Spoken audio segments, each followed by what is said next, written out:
The Magic Show is brought to you by StarCityGames.com, and check this out. Star City Games recently produced their own playmat featuring some gorgeous angel artwork courtesy of popular Magic artists Zoltan Boros and Gabor Zixai.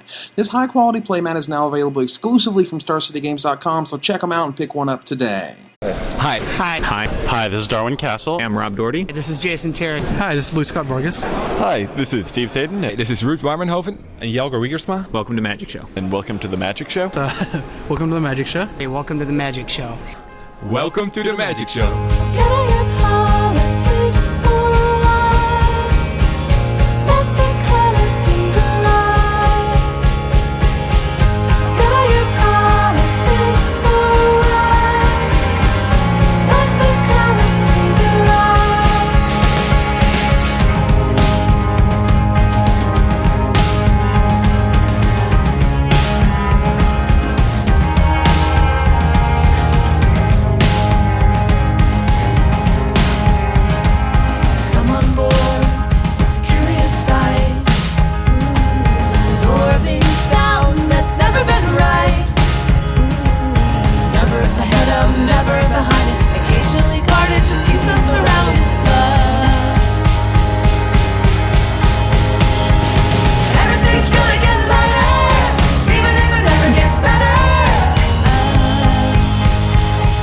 I'm playing a rogue red-green deck. I'm playing Fairies because it's still the best deck in the format, like I said.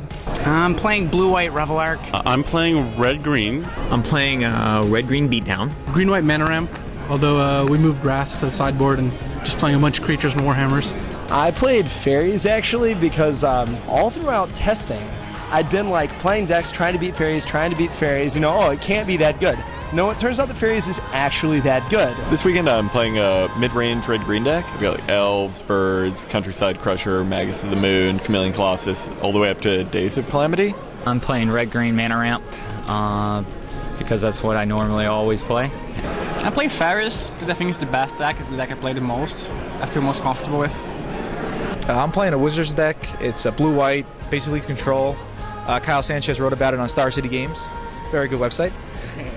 His articles aren't as good as Evan Norton's, though. I'm playing Merfolk because it's fun, and I think it's pretty good. It couldn't be that bad. I mean, I get to draw cards, I get to play islands, lots of things I like. I'm playing a 5-color Mankin built by Manuel Butcher.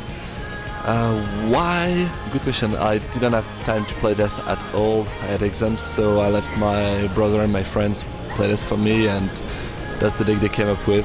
Told me it's bad against Revel Arc, but good against everything else. Yeah, sounds fair. Still wanted to play Fairies, tried that, and that's just better.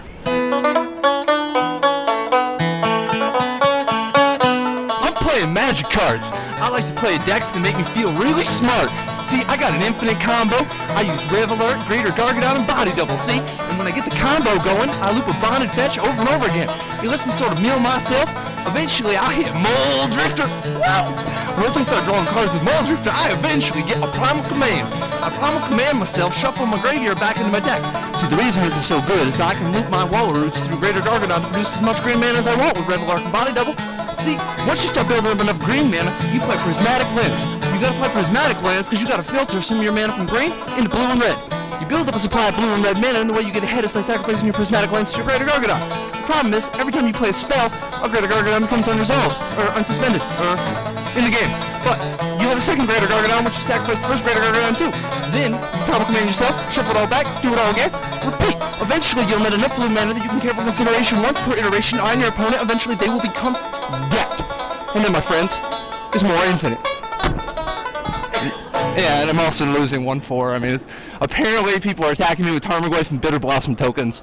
Psh, lame. Was that you in front of me? Coming back for even more, exactly the same. Well, you must be a masochist. To love a modern rapper on his last leg. On his last leg.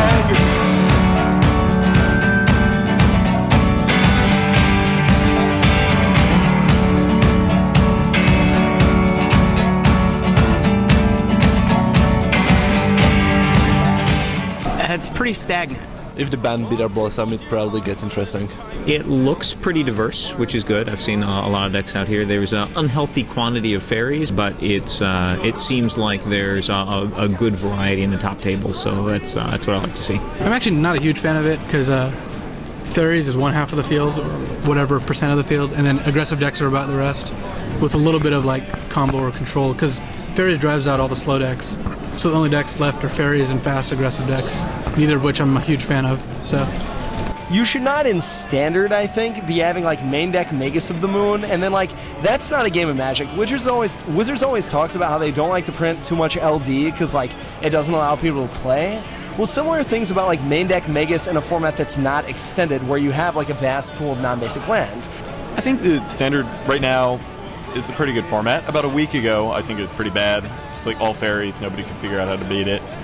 But no, I think like now people are doing a lot of different things. Like fairies is still really good, but people have come up with strategies that can beat it. It's a fine format. It would be a lot better, I think, without Bitter Blossom. That way, you know, all the random decks could come out to play. This is actually like a pro tour I didn't want to go to, because the fairies are so popular, and then it's very tempo-oriented deck, so it makes the other decks kind of morph around it. I'm not really a fan because it has degenerated into kind of fairies, anti-fairies, anti-fairies thing. Something like that. I wish it was like, I wish I could play something different, but I can't because everything that's different loses to fairies. It's interesting because it seems like everyone's doing what I call playing fair. Like, there aren't a lot of, like, turn 3 kills or, like, okay, I'm beating them down, but on turn 7 they're like, okay, I've got the right pieces, and now just some crazy thing happens even though you seem like you're in total control of the game. Like, people are playing with good creatures, good removal, and they're battling. They're, like, really good limited decks. I just don't have anything, like, creative. Like, I'm kind of out of my mind right now. I swear to God, I don't actually write my articles. I just get somebody else to do it. When you're writing your articles, you don't have to be in front of the camera. The camera loves you. Look at these boyish locks. Oh, the delicious locks. The sun will come out tomorrow. You sure know how to make a guy feel warm inside. Oh, come on.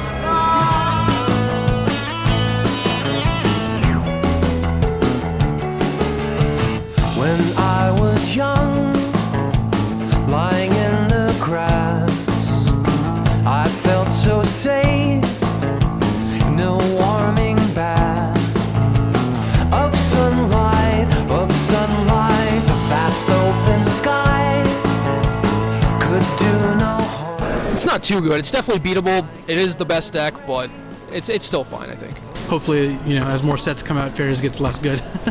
No, I don't think they're too good. I mean, it's cool that something a little different is one of the dominant decks. I mean, there's always something that's dominant deck, and at least they're, not like some crazy combo deck that kills on turn 3 or something.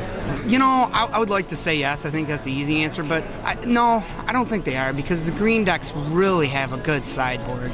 I mean, I know you got to bring in a bunch of sideboard cards, but Squall Line's so good against fairies. Fairies gets the turn 1 Vision, turn 2 Blossom. That's just a fix. Like they don't lose with that hand. It doesn't matter like really what you do. A little bit, yeah.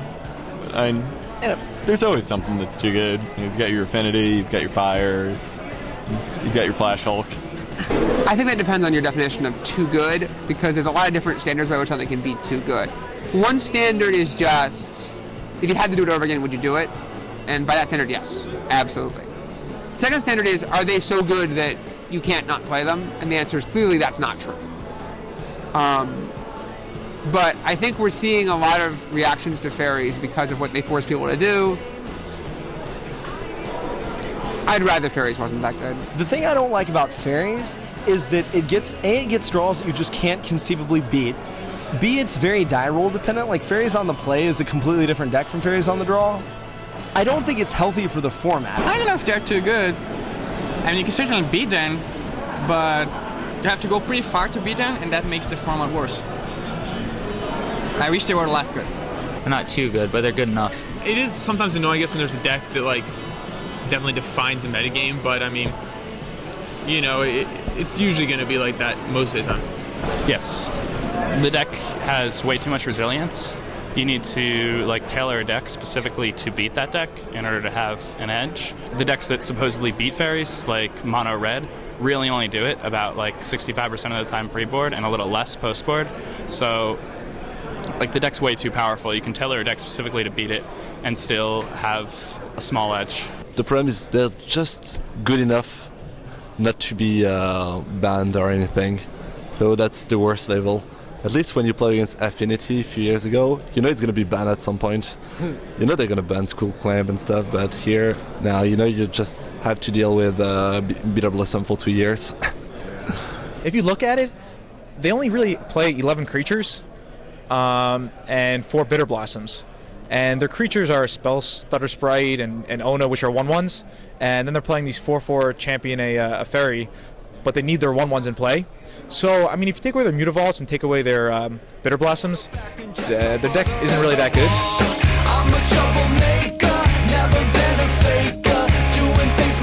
He actually goes around to various Magic tournaments and stays 100 feet away from them. What the hell are we talking about? The most infamous, notorious Magic figure of them all. Who? PTR. What's that stand for? Peter. I'm just Peter Zaghetti. Peter Zaghetti is... You don't know the... He's a man among men. No. Are you kidding me? Is this the one they whapped his Yeah, oh yeah. with the card and slammed it? He's that's totally that's the tip of the iceberg. He averaged like from more tournament centers than anybody else that I know of. Like Dennis Rodman stats. Wow. Beat up judges, players. What? Serious. Hey, they were wondering about the legacy of PTR because this is actually being documented. For what? The Magic Show. It's sort of this TV show for YouTube, and they were wondering about the $1 Million legends of the untold legends of the $1 Million Magic Gathering Pro Tour. The $1 Million Magic. Like when I wipe my ass with a steering flag? Presented it to my opponent? I think it's pretty important. To be honest, I feel it's not that important. It's really interesting because there's two schools of thought on that. One school of thought is Shivan Dragon. I'm pretty sure it's Una the Queen. I think it will be Ventilon Click. Troll set. Hooray! I love the Magic Show. It's my favorite. That was the hardest mechanic I think to develop. Man, am I allowed to answer this question?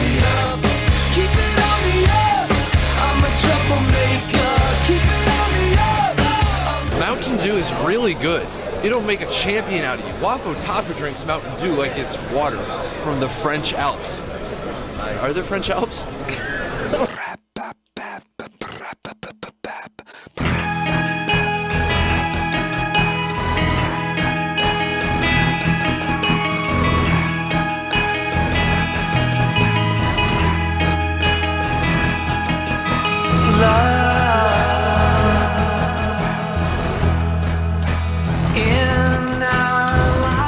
We just got done drafting with Tim Ayton against Tim Ayton, PTR, and Mitch Tamblin. And like every game, it was just like they had that Plains card that gave them flying, and they just killed us all. All of us. Every single one of you. Who's our third? Chapin, that's right. Yeah, Chapin. We had Chapin on our team, and we still lost. Man, Team Star City Games lost. I don't believe it. The other team must have been cheating.